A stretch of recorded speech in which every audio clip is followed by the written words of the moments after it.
So the other thing that this other woman asked, because Marcus was saying like, you're not gonna be breatharian. I mean, we're all breatharian already. We're just like addicted to food, and what we need to do is like to remove the addiction of food. Like food is like just stimulation in our body, but nothing else as stimulation. Like he says, like we are life, and life doesn't need to get nurtured. It's just like living life, you know.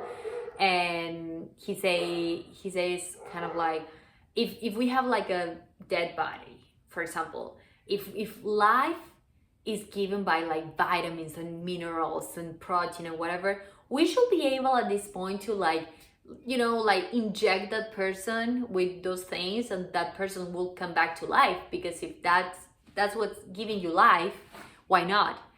And so he says like, it's just like this journey is just like about realizing your addictions, changing your life, let go, and just start like really living, truly living, and exploring the world as a child, truly. And so he says like, we like doing a retreat, a process, breatharian process, it's not gonna make you like just, you know, like let go food completely.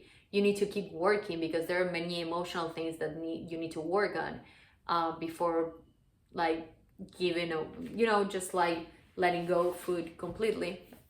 So he says, what he said, kind of like, my invitation for all of you is that 5 days a week, you just eat and drink between 4 hours. So you have a window of 4 hours to eat and drink. Then the rest of like the 20 hours, you're just not drinking, not eating anything. And then 2 days, the other 2 days of the week, one day you drink just water, and the other day you don't drink water, you don't eat anything. And then slowly you're gonna keep realizing that you actually don't need food or water. He says like, if we need water, why do we take everything to the bathroom? If you drink, I don't know, 30 ounces of water, that's more or less what you're gonna pee, because the body doesn't need the water. We are already the water. So this is his invitation, you know, like to keep advancing and eventually break free from addiction. And this woman, she said to him, well, Markus, but you know what? I mean, I'm a person who is very healthy. I consider myself like a very healthy person with healthy habits. I don't have any aches or pains or disease. So I think I don't need to fast. And then he say, well, I didn't see you all this day just like jumping on the stairs, going up and down and having a good time. I saw you more kind of like dragging yourself up and down the stairs and just like laying down all the time. That's just talking about like how sick you are.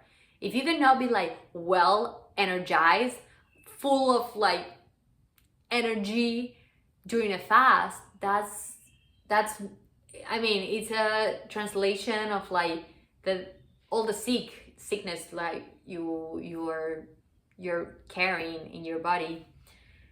And that to me was another moment of like, that's true, that's another one, yeah, that's true.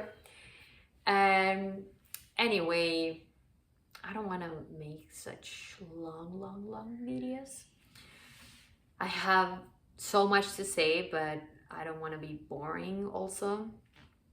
But basically, yeah, it was such a powerful and profound experience, and it's something I look forward doing again, doing not anywhere soon, but maybe next year or something, because it was like very mind-blowing.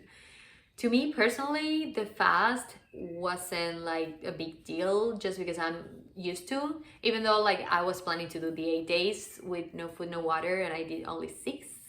And the other 2 days I was just like drinking water, which was so funny, because day 5 and 6 I were like starting to feel like kind of weak and kind of like nauseous. And the 6 days was like, okay, I already did 6 days, I think I'm gonna just have some water. And when I drank the water, I felt so heavy and even like more nauseous than I was feeling before, and even like weaker than I was feeling before. So that was a very interesting experience. Also, I realized how much pollution I have inside, because so many nights that I couldn't sleep and I couldn't do anything because, I mean, there was nothing to do, just pitch black room, looking at the ceiling, or going outside a little bit to look at the lake. And I don't know what time it was. I was like, oh my God, I want daytime again. Because during the day also, like, you can tell, like, oh, more or less what time it is because of the sun. But at night, to me, I cannot like read the stars or whatever. So I realized how much pollution I have in my mind, because I was thinking so much about like nonsense stuff that is in there, or remembering songs that are not even like that nice or pretty, and scenes from movies and TV series like coming to my head. And I was like, why I cannot like just be blank and, you know, peaceful. It was like just start planning, oh, what I'm gonna do next when I come out, like, or whatever. I was counting the nights also. I was having such a hard time, plus it was like so hot, and there were like so many bugs and mosquitoes and whatever, and I didn't have repellent, and I didn't want to ask somebody else because I didn't want anybody to break my silence and bother anybody else. So I just realized like how I give my time to things that are not worth of my time.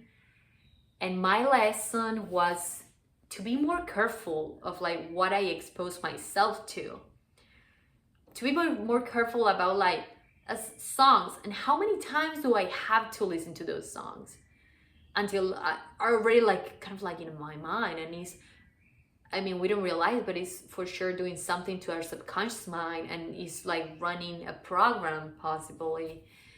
And just TV series and like and movies or whatever. Like, why do I waste my time so much in that? And why can't be like more like I was in the retreat, like just silent. I had my times also like of like enjoying my silence, and like not necessarily blank in my head, but very peaceful. And also realizing I consider myself a very kind of like funny kind of person, and there's a part of me, Markus talks so much about also like we're always looking for love in our job, in our family, in many forms, you know, like looking for love, like in just getting attention from other people, getting like approval from other people, and so on. So I realized one of my ways to look for love is kind of being funny and making other people laugh, and doing, you know, from faces like like stupid things with like jokes, inner jokes with my friends or whatever, to like jokes all the time, trying to do jokes. I'm not very good, like I'm not like that in English so much, because it's not my mother tongue. I'm from Uruguay, so it's like Spanish what I talk. So in Spanish I consider myself like I'm very funny, I'm very like out there all the time and talking non-stop. And many times it's like not important things, and it's what Markus say, like gossip, you know. And gossip can also be just me with a friend, me talking about myself, and my friend talking about themselves, you know. It doesn't have to be like just talking about like another person. Gossip is also what I understood, like from when Markus is explaining. Gossip could be also like just, you know, like talking about the government, or I don't know, like some famous people, or some like so many things are just gossiping, you know. Even talking seriously about a plant, about biology or whatever from the tree or stuff like that, because Marcus says like the enemy of wisdom is to want to know. We actually know everything. Our true being knows absolutely everything. So we shouldn't be like all the time trying to be wanting to learn, because that's the ego that have been like building like so many layers over what we all know, that we constantly have to be learning and relearning things. He says, you know, there's that experiment where like a monkey in an island, he learns to open a coconut, I think, and then a few more, like they teach them, and I mean people teach the monkeys, and then at, I think it's in the hundred monkey that all the other monkeys from that species like know how to open a coconut, because there's kind of like a subconscious mind that covers all, and the next generations are going to know just because this critical mass learn it. And he says like it should be the same for the human. I mean, why do I have to burn myself with fire if we all know that it burns?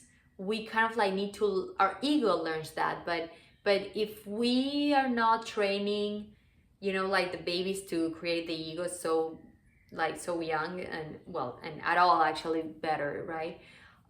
It's like he says the baby knows he doesn't have to touch the fire.